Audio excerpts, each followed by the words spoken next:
Welcome back to the deep dive. Today involves a bit of a confession on my part right out of the gate. Oh boy, a confession. Yeah. Usually when I'm prepping for these, I'm digging through some dense white paper or a journal on behavioral economics. But today's source material, it's a picture. It is quite literally just an image. Right. And honestly, if I saw this scrolling through Instagram or LinkedIn, I probably would have rolled my eyes and kept moving. It definitely has that aesthetic, doesn't it? Oh, totally. It's got the golden sunset, the dramatic mountain range in the back, the rays of light breaking through the clouds. It really just screams generic motivational poster. It really does. It's very, live, laugh, love, but with a lot more lens flare. But then you flagged it. I did. You sent it over to me and you said, stop looking at the sunset and actually read the text. Read the logic of it. Exactly, because it's easy to dismiss. It is. But when I actually did read it, I realized why we're dedicating a deep dive to it. It's not really a poster. It's a trap. It's a trap. It's a philosophical trap designed to corner that specific part of your brain that just loves to play the victim. Yeah. Because if you look closely at the central visual, it's these two hands holding a coin. But the coin is split. Half of it is shiny gold and the other half is this rough, different texture. It's under a spotlight. Right. And then there's the text overlaid on top of that, signed by someone named Iva Shavicki. Which we have no idea who that is. No clue. But our mission today is to unpack what they've written, because it is essentially a roadmap out of a victim mindset. It's an algorithm for de-escalating conflict. But it's a really painful algorithm. I want to be clear up front with you listening. I read this through a few times, and my immediate reaction wasn't, wow, I'm so enlightened. No, of course not. It was defensiveness. It actually made me kind of mad. And that reaction is entirely the point. Yeah. If this text doesn't annoy you a little bit, you probably aren't really applying it to yourself. Yeah. This isn't comforting advice. It's a surgical intervention for the ego. So let's get the scalpel out. The text is short, but every single line adds a new constraint to how we're allowed to think about our problems. I'll read the first line. Go for it. It says, don't live a lie because of your ego.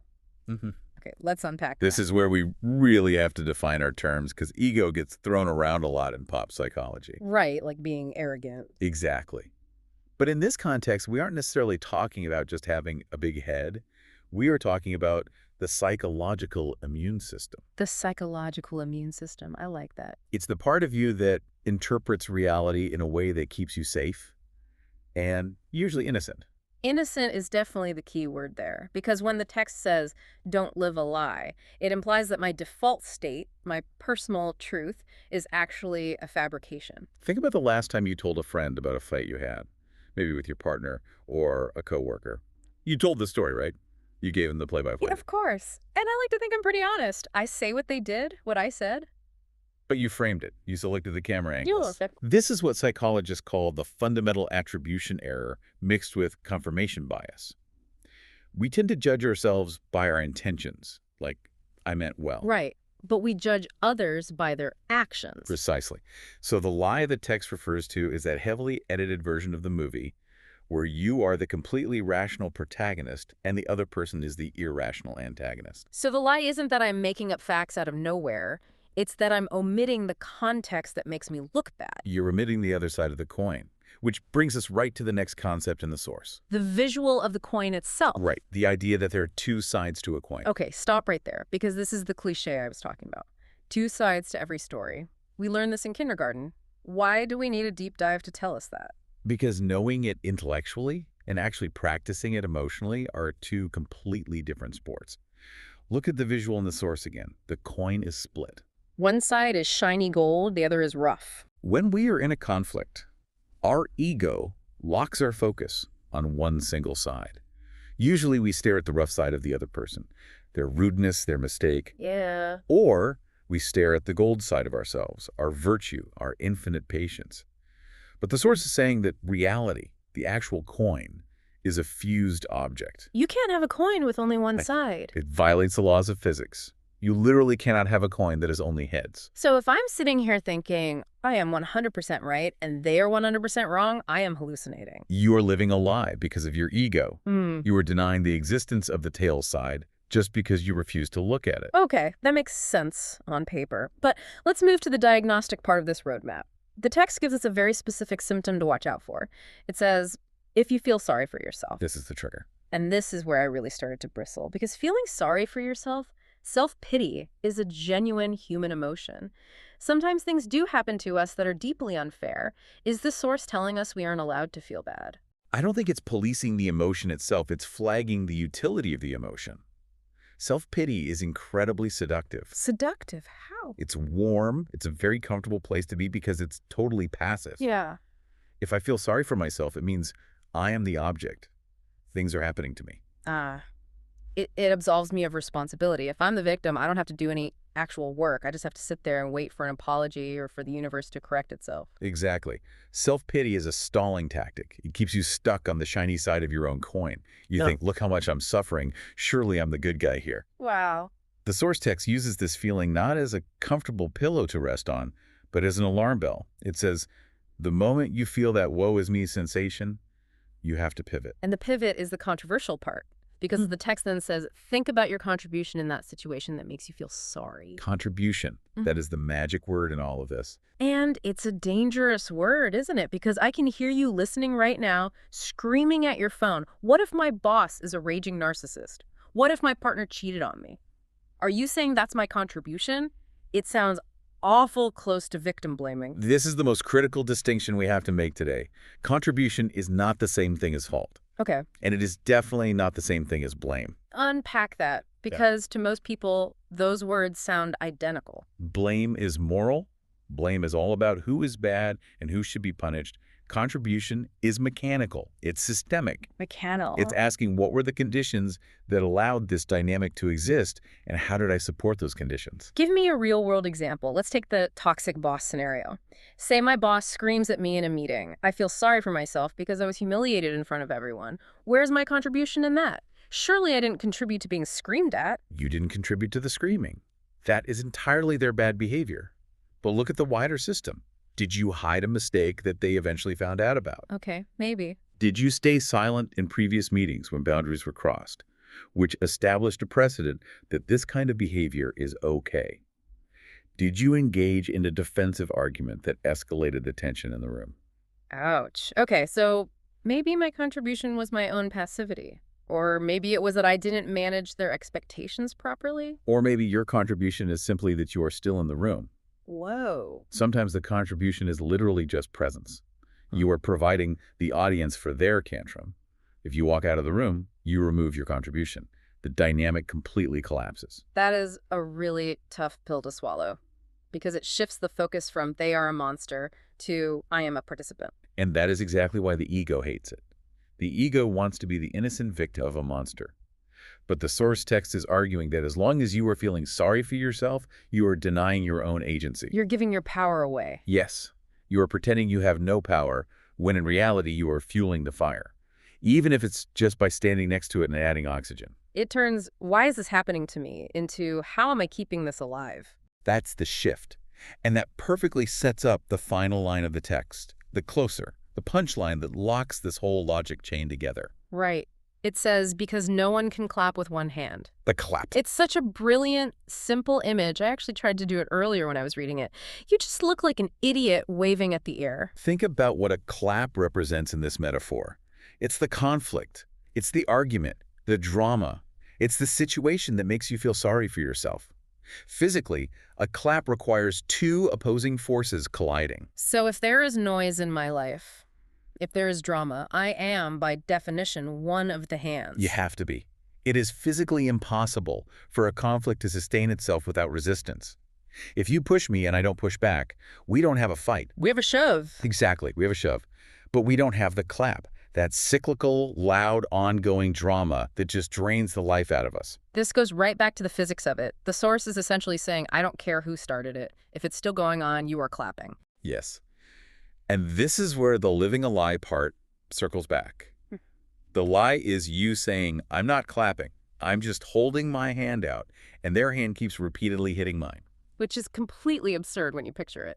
It is. But think about it. That's exactly how we narrate our lives. I hate drama, says the person who is constantly surrounded by drama. The source is calling their bluff. It's saying if you truly hated the clap, you would just take your hand away. But taking your hand away is hard. Let's go back to another example, like a relationship. Let's say a couple is fighting about the dishes. A classic example. One person feels sorry for themselves because they think, I do absolutely everything around here. That's the classic self-pity trap. So instead of talking, they get passive aggressive, they sigh loudly while they wipe the counters, they slam the dishwasher door. Right. That is their hand moving toward the clap. They're Yeah. actively inviting the collision. And the partner hears the slam, gets defensive, walks in and yells, stop acting like a martyr. Smack. There's the clap. Now, apply the contribution rule to that. If that first person stops feeling sorry for themselves and actually looks at their contribution, if they say, my contribution is that I am communicating through noise and resentment instead of using my words, So they change that. They stop slamming things. They ask for help directly. they completely remove their hand. Yeah. The partner might still be annoyed, sure, but they can't have that specific fight anymore. The clap is physically impossible now. But what if the other person keeps trying to clap? What if they keep yelling anyway? Well, have you ever watched someone try to aggressively clap with only one hand? It's totally silent. It's silent and it looks ridiculous. This is the secret power the source is really hinting at. When you own your contribution and you withdraw it, whether that means setting a firm boundary, changing your tone of voice, or literally leaving the relationship, the other person is just left slapping the air. The clap ends. That silence, that must be what the golden sunset in the picture represents. That's the victory. Notice the laurel wreaths on the side of the image. Yeah, the little gold leaves. They aren't there for winning the argument against the other person. They are for mastering the self. You win by realizing you don't have to be the other hand. It's weird, though, because owning your contribution sounds a lot like taking the blame, which feels really heavy. But the way you describe it just now, it actually sounds like freedom. Because it is the ultimate freedom. If you are a victim, you are a slave to the other person's behavior. You are just waiting around for them to change so you can finally feel better. Which might never happen. Exactly. But if you focus purely on your contribution, you are the master of the situation. You can change the entire outcome all by yourself. You don't need their permission to stop the clap. You never did. That connects back to the signature on the image, Ivy. We joked earlier that we didn't know who that was, but just looking at the arrangement of the words, it creates this entirely self-contained philosophy of accountability. It really does. It gives you a complete logic loop. Let's recap that logic flow one last time so we really have it cemented. Step 1. Step 1, don't let your ego make you live a lie. Step 2. Acknowledge there are two sides. You have to see the whole coin. Step 3, when self-pity strikes, use it as a trigger to look for your own contribution. And step 4. Remember the law of the one-hand clap. You are part of the equation. It's tight. It's a very tight logical sequence. But man, reality can be rough. That other side of the coin isn't always pretty to look at. No, it's not. Sometimes looking at your contribution means realizing, oh, I'm actually not the nice guy I thought I was. Or, wow, I'm actually really difficult to live with. That hurts. Yeah. That's exactly why the ego fights it so hard. But that pain is growing pains. The pain of self-pity is just decay. The pain of self-pity is decay. That's a good line. Put that on a poster. Maybe with a nice sunset background. So we've unpacked the lie, the coin, the self-pity, the contribution, and the clap. But I want to address the listener who might still be a little skeptical. The one thinking, this is great for arguments about dishes, but what about really serious things? It's a fair point. This model definitely has limits.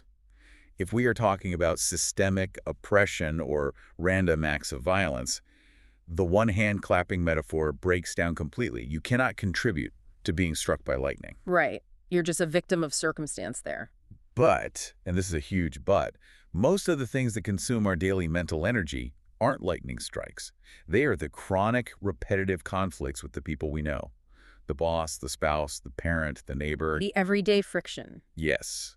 In those arenas, this rule is absolute. If the dynamic repeats, you are a co-author of it. That's the real challenge then, to differentiate between the lightning and the clap. And to be brutally honest enough to admit that 90% of our stress is the clap. So let's give you, the listener, something to do. We don't want you to just nod along to this while you commute. How do we actually apply this philosophy today? I want you to identify one clap in your life right now. One relationship or situation where you feel that friction, that ongoing noise, and where you currently feel like the victim.